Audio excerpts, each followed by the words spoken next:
नमस्कार दोस्तों, मैं अनूप कुमार श्रीवास्तव आप लोग का स्वागत करता हूं सब कुछ पढ़ो चैनल पे। तो चलिए बच्चे, सब कुछ पढ़ो चैनल के हम क्लास को आगे बढ़ाते हैं। लेकिन हमेशा की तरह बच्चे, सबसे पहले हमें याद रखना है कि हम किस चैप्टर को पढ़ रहे हैं। तो देख सकते हैं बोर्ड पर क्या लिखा हुआ है बच्चे, देख सकते हैं वैश्वीकरण और भारतीय अर्थव्यवस्था। सभी बच्चे याद रखेंगे, वैश्वीकरण और भारतीय अर्थव्यवस्था। तो बच्चे, मैंने आपको पिछली क्लास में सिखाया था कि बहुराष्ट्रीय कंपनियां क्या होती हैं और ये किस तरीके से छोटे छोटे जगहों पे जाकर अपनी उत्पादन संयंत्र, उत्पादन इकाइयां लगाती हैं। क्यों? क्योंकि उन्हें सस्ता श्रम मिल जाता है, बाजार मिल जाता है, अन्य संसाधन मिल जाते हैं, उनकी लागत कम होती है और उन्हें लाभ क्या होता है, ज़्यादा होता है। अच्छा, एक बात और हमें याद रखना है बच्चे कि ये जो बहुराष्ट्रीय कंपनियां हैं ये सरकारी नीतियों पर भी ध्यान रखती हैं।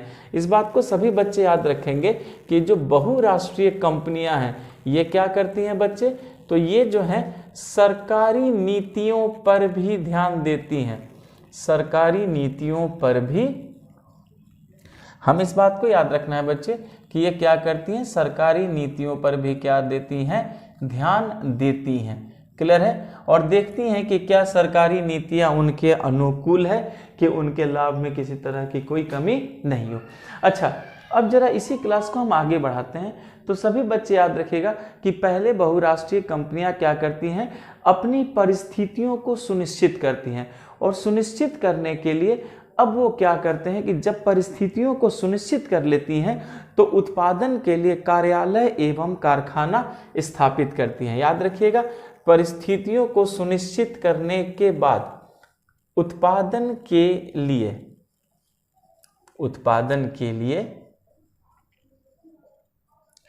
कारखाना एवं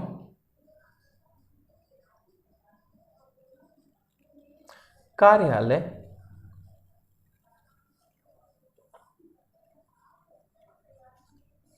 स्थापित करती हैं। इस बात को सभी बच्चे याद रखिएगा कि सबसे पहले बहुराष्ट्रीय कंपनियां क्या करती हैं, अपनी परिस्थितियों को सुनिश्चित करती हैं। परिस्थितियों को जब सुनिश्चित करेंगी तो फिर वो कारखाना और कार्यालय स्थापित करेगी। उसके बाद परिसंपत्तियों को भी खरीदेंगी। क्या करेंगी बच्चे? परिसंपत्तियों को खरीदेंगे, एसेट्स को। तो हमने ये देखा कि फिर वो क्या करेगी, परिसंपत्तियों को खरीदेगी, परिसंपत्तियों को खरीदेगी। तो हमें ये समझना है कि परिसंपत्ति से हम किस चीज का अर्थ लगाते हैं। तो सभी बच्चे याद रखिएगा कि परिसंपत्ति से पहले तो आपको भूमि चाहिए कारखाने के लिए, ठीक। उसके बाद फिर क्या चाहिए, भवन चाहिए। भवन के बाद आपको मशीनें भी तो चाहिए। तो देख सकते हैं बच्चे कि हमें भूमि चाहिए, भूमि के बाद क्या, भवन चाहिए, भवन के साथ फिर क्या चाहिए, मशीनें चाहिए। और मशीन के अलावा अन्य जो उपकरण हैं वो सारे उपकरण चाहिए। तो हमने देखा कि बहुराष्ट्रीय कंपनियां जो हैं इन परिस्थितियों को सुनिश्चित करती है, फिर परिसंपत्तियों को खर्चती है, भूमि लेती है, भवन लेती है, मशीन लेती है, अन्य उपकरण लगती है। तो याद रखिएगा बच्चे कि जब वो इन चीज़ों को खरीदेंगे तो क्या व्यय करेंगे, मुद्रा व्यय करेंगे। तो याद रखिएगा कि परिसंपत्तियों में व्यय की गई मुद्रा, परिसंपत्तियों में व्यय की गई मुद्रा को ही क्या कहा जाता है, निवेश कहा जाता है। इस बात को सभी बच्चे याद रखिएगा कि बहुराष्ट्रीय कंपनियां क्या करती हैं कि सबसे पहले परिस्थितियों को सुनिश्चित करती है। जैसा मैंने आपको बोर्ड पे समझाया बच्चे, परिस्थितियों को सुनिश्चित करने के बाद अब जो बहुराष्ट्रीय कंपनियां हैं वो क्या करती है बच्चे, अभी क्या बताया मैंने आपको, वो कार्यालय और कारखाना क्या करती है, स्थापित करती है। अच्छा, वो परिसंपत्तियों में निवेश क्यों करती है, पहले इस बात को हमें समझना है। याद रखिएगा कि परिसंपत्तियों में वो इसलिए निवेश करती है ताकि उन्हें परिसंपत्ति से क्या हो, लाभ हो। इस बात को याद रखिएगा बच्चे कि परिसंपत्ति में निवेश वो क्यों कर रहे हैं, अभी आपको बताया विदेशी निवेश। तो याद रखिएगा बच्चे कि परिसंपत्ति में निवेश वो इसलिए करते हैं ताकि उनसे उन्हें क्या अर्जित हो, लाभ अर्जित हो। इस बात के लिए याद रखिएगा सभी बच्चे कि परिसंपत्ति में वो इसलिए निवेश करते हैं इस सोच से ताकि उन्हें क्या अर्जित हो, उनसे उन्हें लाभ अर्जित हो। पूरी बात समझ में आ गई। अच्छा, एक बात याद रखिएगा बच्चे कि कभी कभी जो बहुराष्ट्रीय कंपनियां हैं वो क्या करती है, स्थानीय कंपनी के साथ उत्पादन करती है। इस बात को याद रखिएगा कि कभी कभी ये जो बहुराष्ट्रीय कंपनियां हैं, बहुराष्ट्रीय कंपनी स्थानीय कंपनी के साथ मिलकर कार्य करती है। इस बात को हमें याद रखना है बच्चे कि बहुराष्ट्रीय कंपनी स्थानीय कंपनी के साथ स्थानीय कंपनी के साथ मिलकर कार्य करती है। मिलकर कार्य करती है बच्चे, यहां कार्य का सेंस क्या होता है, मिलकर क्या करती है, उत्पादन करती है। तो जरा सोचिए बच्चे कि कभी कभी हमने ये भी देखा कि बहुराष्ट्रीय कंपनियां क्या करती है, तो उस देश की उस जगह की स्थानीय कंपनी के साथ मिल जाती है और मिलकर के क्या करती है, उत्पादन का कार्य करती है। तो प्रश्न है कि क्या इससे स्थानीय कंपनी को भी कोई लाभ है? तो सभी बच्चे आप याद रखेंगे कि इससे क्या होता है, स्थानीय कंपनी को दोहरा लाभ है। याद रखेंगे कि इससे हमने ये देखा बच्चे कि स्थानीय जो कंपनी है उसको कैसा लाभ है, दोहरा लाभ है। इस बात को याद रखेंगे सभी बच्चे कि स्थानीय कंपनी को क्या है, दोहरा लाभ। तो पहले लाभ को सीखते हैं कि भाई पहला लाभ क्या है। तो पहला लाभ क्या है कि जो बहुराष्ट्रीय कंपनियां हैं इन्हें क्या प्रदान करती है, धन प्रदान करती है। याद रखिएगा बच्चे, क्योंकि स्थानीय कंपनी की बड़ी प्रॉब्लम है कि उसके पास उतना धन नहीं होता। तो ये बहुराष्ट्रीय कंपनियां क्या करती है कि इन्हें धन प्रदान करती है। तो जब इन्हें भी धन मिलेगा तो ये भी तो फिर बेटा जमीन, भवन, उपकरण, मशीन, ये सारी चीजें खरीद सकेंगे। तो पहला हमने देखा कि ये क्या प्रदान करती है, धन प्रदान करती है। दूसरी बात है बच्चे कि अगर बहुराष्ट्रीय कंपनियां इनके यहाँ काम करेंगी तो इन्हें धन प्रदान करेगी, लेकिन धन के साथ सबसे बड़ी बात क्या है, नवीनतम प्रौद्योगिकी भी तो आएगी। याद रखिएगा कि बहुराष्ट्रीय कंपनियां जो है इन्हें क्या बोलती है, नवीनतम प्रौद्योगिकी देती है। तो बच्चे आप इसी से अंदाजा लगा लीजिए कि जब बहुराष्ट्रीय कंपनी स्थानीय कंपनी के साथ मिलकर काम करती है तो पहले वो क्या करती है कि स्थानीय कंपनी को दोहरा फायदा होता है। पहले क्या, एक तो बहुराष्ट्रीय कंपनी उसे भी धन देती है ताकि वो भी अपनी परिसंपत्तियां ले सके। अच्छा, दूसरी बात है कि बहुराष्ट्रीय कंपनियों के पास क्या है, वर्ल्ड की, विश्व की नई नवीनतम प्रौद्योगिकी है, नई तकनीकी है। ये सारी प्रौद्योगिकी और नई तकनीकी क्या मिल जाती है, इन्हें मिल जाती है स्थानीय कंपनी को। तो कहीं ना कहीं स्थानीय कंपनी के भी क्या है, उत्पादन बढ़ता है। पूरी बात समझ में आ गई, ठीक है। लेकिन कभी कभी क्या होता है बच्चे कि ये जो बहुराष्ट्रीय कंपनी है ये स्थानीय कंपनी को ही खरीद लेती है। इस बात को याद रखिएगा कि कभी कभी जो बहुराष्ट्रीय कंपनी है वो क्या करती है, स्थानीय कंपनी को खरीद लेती है। इस बात को भी याद रखिएगा बच्चे कि कभी कभी स्थानीय कंपनी को खरीद लेती है, और जब खरीद लेगी तो बहुराष्ट्रीय कंपनी का क्या होगा, प्रसार होगा। तो आपको यह भी बात याद रखना है बच्चे कि कभी कभी बहुराष्ट्रीय कंपनी क्या करती है कि स्थानीय कंपनी के साथ कार्य करने के अलावा वो स्थानीय कंपनी को ही क्या कर लेती है, खरीद लेती है। और जब वो स्थानीय कंपनी को खरीद लेती है तो अब उनके कार्य का क्या हो जाता है बच्चे, विस्तार हो जाता है। क्यों? क्योंकि अब पूरी की पूरी स्थानीय कंपनी भी उन्हें मिल चुकी है। पूरी बात समझ में आ गई बच्चे, ठीक है। चलिए, इस यहां तक तो हमने सीख लिया। तो बच्चे मैं आपको एक एग्जांपल देता हूं कि अमेरिका की एक कंपनी है बच्चे, अमेरिका की बहुराष्ट्रीय कंपनी है जिसका नाम है कारगिल फूड्स। क्या नाम है बच्चे, कारगिल फूड्स। तो इस कारगिल फूड्स ने क्या किया कि भारत के एक ब्रांड को जिसका नाम था परख फूड्स, तो अमेरिका की कारगिल फूड्स ने क्या किया कि भारत की परख फूड्स को खरीद लिया। अब जब परख फूड्स को खरीद लिया तो इधर जो परख फूड्स है उसने क्या किया था कि भारत में अपना विपणन तंत्र तैयार कर लिया था। बच्चे, विपणन तंत्र का मतलब होता है अपना बाजार तैयार कर लिया था। तो जरा सोचिए कि परख कंपनी ने क्या किया था, भारत में पहले से अपना बाजार तैयार कर लिया था। अब अमेरिकी कंपनी कारगिल फूड्स को बना बनाया क्या मिला, बाजार मिला, और उसने परख को खरीद लिया। और जब उसने परख को खरीदा तो यहां पर यह भी याद रखिएगा कि परख कंपनी के 4 पहले से तेल शोधन संयंत्र भी थे। इसका मतलब है कि अमेरिका की कारगिल कंपनी को परख का वो चारों तेल संशोधन जो है वो तेल शोधन केंद्र भी मिल गया।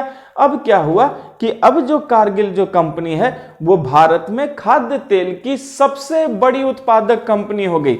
बच्चे आप इसी से अंदाजा लगाइए कि अमेरिका की ये जो कंपनी है ये जो है भारत की क्या हो गई, सबसे बड़ी।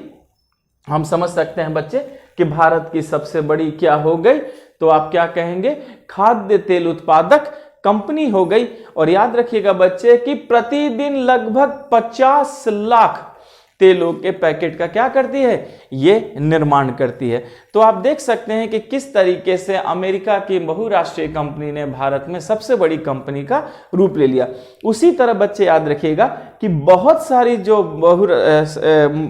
बहुराष्ट्रीय कंपनी है उनकी जो संपत्ति है, याद रखिएगा बच्चे कि बहुत सारी बहुराष्ट्रीय कंपनी की जो संपत्ति है वो किसी न किसी विकासशील देश की सरकार के बजट से भी अधिक हो जाती है। याद रखिएगा बच्चे कि कभी कभी किसी बहुराष्ट्रीय कंपनी की जो संपत्ति है वो किसी विकासशील देश के सरकार की बजट से भी क्या हो जाती है, ज्यादा हो जाती है। पूरी बात समझ में आ गई। अच्छा, एक बात और याद रखिएगा बच्चे कि बहुराष्ट्रीय कंपनियां जो है एक अन्य तरीके से भी उत्पादन का क्या करती है, नियंत्रण करती है। जैसे क्या करती है कि विकसित देश की जो बहुराष्ट्रीय कंपनी होती है वो छोटे छोटे उत्पादकों को ऑर्डर दे देती है, जैसे जूते चप्पल का, वस्त्र का, ऐसी चीजें बच्चे।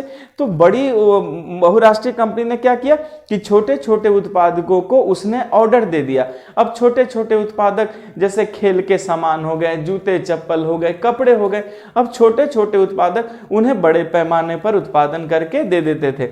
अब बहुराष्ट्रीय कंपनी क्या करती थी कि उन उत्पादों को लेकर अपना ब्रांड लगा करके दुकान में या बाजार में क्या कर देती थी, बेचती थी।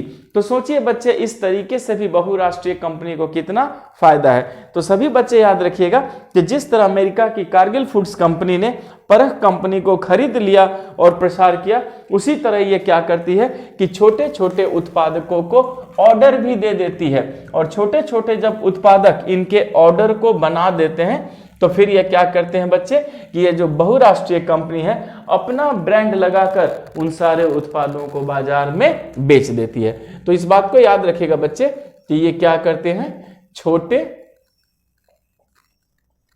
छोटे उत्पादकों को ऑर्डर देते हैं। क्या करते हैं, ऑर्डर देते हैं। उत्पाद मिलने के बाद अपने ब्रांड से बाजार में बेचते हैं। तो बच्चे आप समझ सकते हैं कि किस तरीके से बहुराष्ट्रीय कंपनी जो है अपने आय को बढ़ा लेती है और इस तरीके से अपने कंपनी का क्या कर देती है, वो प्रसार भी कर देती है। तो जरा सोचिए बच्चे कि अगर कई राष्ट्रों में इनका प्रसार होगा तो जाहिर है कि उत्पादन तंत्र भी इनका मजबूत होगा और जाहिर है कि क्यों नहीं विकासशील जो विकासशील देश की सरकार है बच्चे उसकी बजट से भी इनका बजट क्या हो जाता है या इनकी परिसंपत्ति या संपत्ति क्या हो जाती है बच्चे, ज्यादा हो जाती है। पूरी बात समझ में आ गई आपको? ठीक है, चलिए यहां तक तो हमने सीख लिया। अब जरा अगला पॉइंट हमारा ये है विदेशी व्यापार और बाजारों का एकीकरण। जरा इसको भी समझते हैं बच्चे कि विदेशी व्यापार एवं बाजारों का एकीकरण। पूरी बात समझ में आ गई? ठीक, तो बच्चे सब कुछ पढ़ो चैनल को ज्यादा से ज्यादा लाइक कीजिए, शेयर कीजिए और सब्सक्राइब कीजिए ताकि मैं एक एक बच्चे को क्वालिटी एजुकेशन दे सकूं, अच्छे से समझा सकूं। पूरी बात समझ में आ गई बच्चे? ठीक है, चलिए हमारा अगला पॉइंट क्या है बच्चे? हमारा अगला पॉइंट है विदेश व्यापार और बाजारों का एकीकरण। विदेश व्यापार और बाजारों का एकीकरण। तो जरा समझते हैं बच्चे कि विदेश व्यापार और बाजारों का एकीकरण क्या है। याद रखिए बच्चे, पहले मैंने आपको यह बात समझाया था कि जो विदेशी व्यापार है वो क्या करती है, कई देशों को जोड़ने का एक मुख्य माध्यम है। इस बात को याद रखिएगा बच्चे कि जो विदेश व्यापार है वो कई देशों को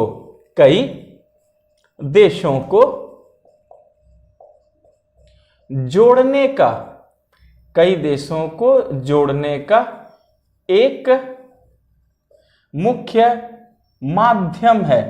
याद रखेंगे बच्चे, क्योंकि अगर विदेश का व्यापार होगा तो जाहिर है कि कई देश इसमें जुड़ेंगे। तो सभी बच्चों को याद रखना है कि जो विदेश व्यापार है वो एक्चुअल में दरअसल कई देशों को जोड़ने का क्या है, एक माध्यम है। और विदेश व्यापार अपने देश के बाजार से बाहर के बाजारों में पहुंचने का क्या है, एक अवसर प्रदान करता है। याद रखिएगा कि विदेश व्यापार एक देश के बाजार से, विदेश व्यापार एक देश के बाजार से माल का दूसरे देश के बाजार में आने का अवसर प्रदान करता है, आने का अवसर प्रदान करता है। तो इस बात को सभी बच्चे याद रखेंगे कि विदेश व्यापार कई देशों को जोड़ने का एक मुख्य माध्यम है। और दूसरा, विदेश व्यापार एक देश के बाजार से माल का दूसरे देश के बाजार में आने का क्या करता है, अवसर प्रदान करता है। तो समझ सकते हैं बच्चे कि अगर इस तरीके से होगी तो क्या बाजार का एकीकरण नहीं हो जाएगा। तो सभी बच्चे याद रखेंगे कि इस तरीके से हमारे देश का अगर माल दूसरे देश में जाकर बिक रहा है, इसका मतलब है कि बाजारों का क्या हो गया, एकीकरण हो गया। पूरी बात समझ में आ गई बच्चे। अच्छा, अब क्या है कि दूसरे देशों में उत्पादित वस्तुओं के आयात से खरीदारों को क्या मिल जाता है, विकल्प मिल जाता है। तो आप समझ सकते हैं बच्चे कि अगर दूसरे देश का माल अब हमारे बाजार में आएगा तो हमारे यहाँ के जो उपभोक्ता होंगे उनको तरह तरह के माल का क्या हो जाएगा, विकल्प मिल जाएगा। तो इस बात को सभी बच्चे रखिएगा, याद रखेंगे आप लोगों को कि आयातित माल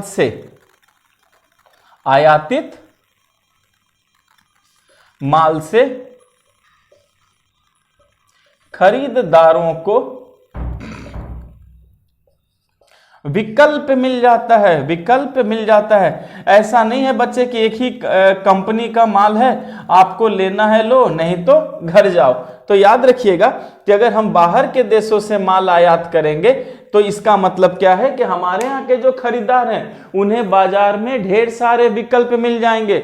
जो पसंद हो, जो भी उनको क्वालिटी लगे, गुणवत्ता लगे, वो जाकर के उस माल को क्या कर सकते हैं, खरीद सकते हैं। क्लियर है बच्चे। अच्छा, और एक चीज याद रखिएगा कि एक वस्तुओं का एक बाजार से दूसरा बाजार में क्या होता है, आवागमन होता है। क्लियर हो गया बच्चे कि वस्तुओं का एक बाजार से दूसरे बाजार में आवागमन होता है और दो बाजारों में वस्तु का मूल्य क्या हो जाता है, एक समान हो जाता है। और इससे उत्पादक में क्या हो जाती है, प्रतिस्पर्धा हो जाती है। याद रखेंगे बच्चे कि वस्तुओं के आवागमन से, इस बात को नहीं भूलिएगा बच्चे कि वस्तुओं के आवागमन से, आवागमन मतलब बच्चे आना और जाना, कि वस्तुओं के आवागमन से, क्लियर है बच्चे। तो वस्तुओं के आवागमन से क्या होता है बच्चे, वस्तु का मूल्य एक समान हो जाता है। आवागमन से मूल्य क्या हो जाता है, एक समान हो जाता है। क्लियर है। जो इस देश के बाजार में मूल्य है वही दूसरे देश के बाजार में भी मूल्य है। तो सोचिए कि वस्तुओं के आने जाने से एक ही बाजार में भी अगर वस्तु आ रही है तो सबका मूल्य क्या हो जाएगा, समान हो जाता है। और अगर मूल्य समान हो जाता है तो फिर क्या होता है, उत्पादकों में प्रतिस्पर्धा, कंपटीशन शुरू हो जाती है। बच्चे अगर ये प्रतिस्पर्धा नहीं करेंगे तो फिर आप जरा सोचो कि माल की गुणवत्ता कैसे बढ़ेगी।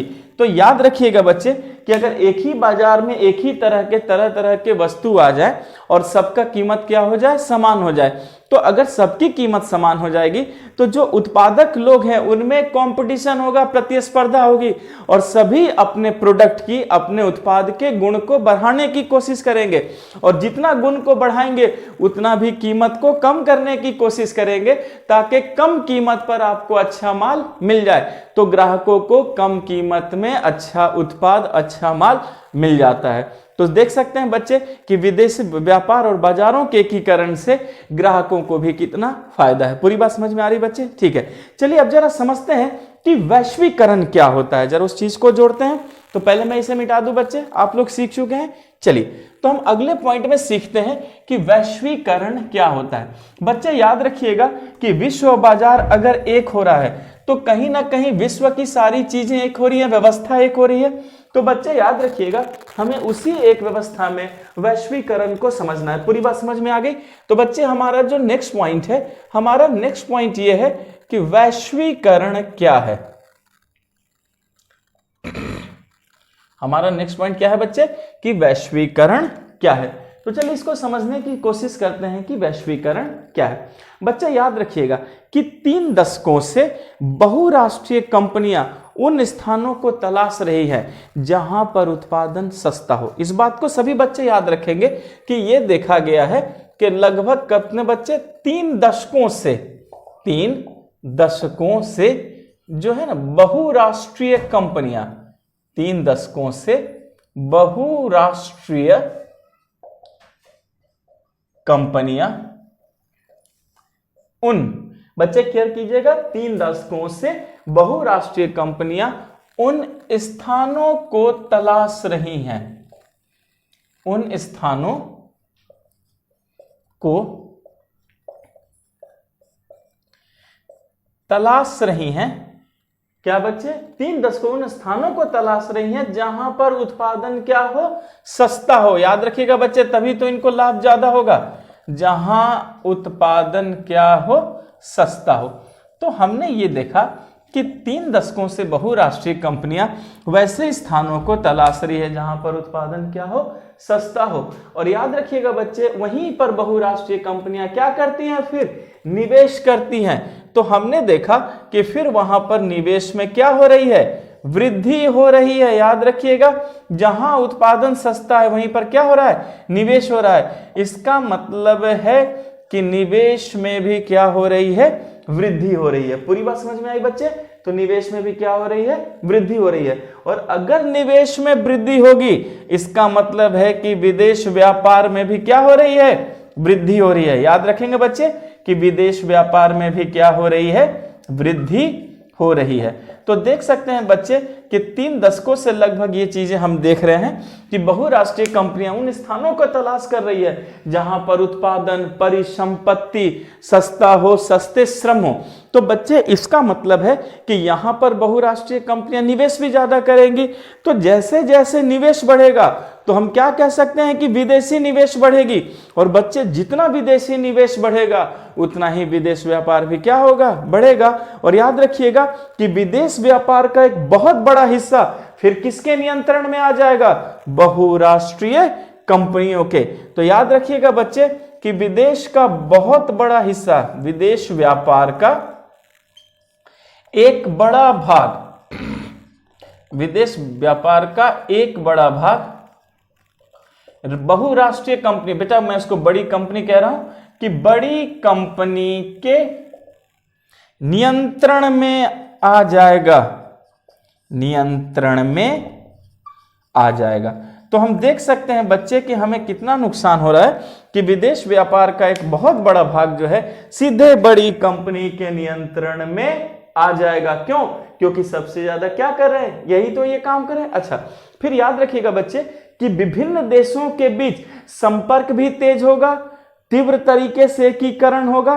तो याद रखिएगा बच्चे कि विभिन्न देशों के बीच संबंध एवं तीव्र एकीकरण की प्रक्रिया को, सभी बच्चे याद रखेंगे कि विभिन्न देशों के बीच संबंध एवं तीव्र एकीकरण की प्रक्रिया को, यहां देखिए बच्चे अपने आप क्लियर हो जाएगा। विभिन्न देशों के बीच संबंध, विभिन्न देशों के बीच बीच संबंध एवं तीव्र एकीकरण की प्रक्रिया को, तीव्र एकीकरण की प्रक्रिया को वैश्वीकरण कहते हैं। देख रहे बच्चे, अपने आप हमें समझ में आ गया कि वैश्वीकरण कहते हैं। तो सभी बच्चे याद रखेंगे कि विभिन्न देशों के बीच संबंध और तीव्र एकीकरण की प्रक्रिया को ही हम क्या कहते हैं, वैश्वीकरण कहते हैं। पूरी बात समझ में आ गई? तो बच्चे सब कुछ पढ़ो चैनल को ज्यादा से ज्यादा लाइक करें, शेयर करें, सब्सक्राइब करें। Thank you.